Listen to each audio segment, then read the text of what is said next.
Imagine the ground beneath you suddenly turning into a giant ocean wave. Not water, but solid rock rolling like it's made of rubber. Now imagine that wave is so powerful it could snap a continent in half. Yeah. Today we're asking, what would a magnitude 15 earthquake be like? First, let's get something straight. A magnitude 15 earthquake is impossible. Not unlikely. Not rare. I mean, Earth itself cannot do this. The biggest quake ever recorded was a magnitude 9.5. And that alone shook the whole planet. So a magnitude 15, that's not just off the charts, it's off the planet's limits. But hey, this is What If Planet. So we're going to imagine it anyway. Okay, what would need to happen for a magnitude 15 quake to exist? Well, basically the Earth would need to become a different kind of planet. Normal quakes happen because tectonic plates get stuck, build tension, then slip. But even the biggest plates on Earth can only store so much energy.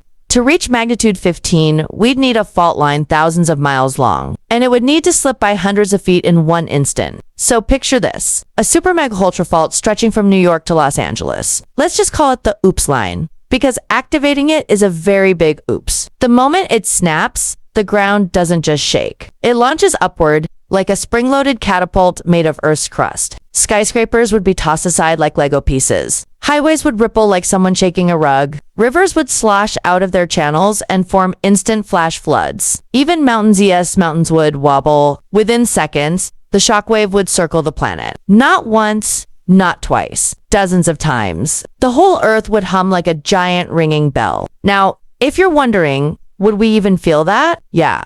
You'd feel it the way a marshmallow feels a hammer. But here's the wild part. A magnitude 15 quake wouldn't just destroy cities. It would rearrange continents. We're talking coastlines dropping into the ocean, new islands forming, existing mountains flattening while new ones rise. The kind of change that normally takes millions of years, happening in under 5 minutes. And tsunamis. Try waves taller than skyscrapers racing across entire oceans. Some coastlines might get hit before the shaking even stops. This is no longer a bad day on Earth. This is Earth turning into a totally different planet. So what would a magnitude 15 earthquake be like? It wouldn't just be a natural disaster. It would be a planetary reset button, a full remake of Earth's surface. Luckily, physics says this will never happen. Our planet simply can't build up that much energy, which is great because I like my continents exactly where they are.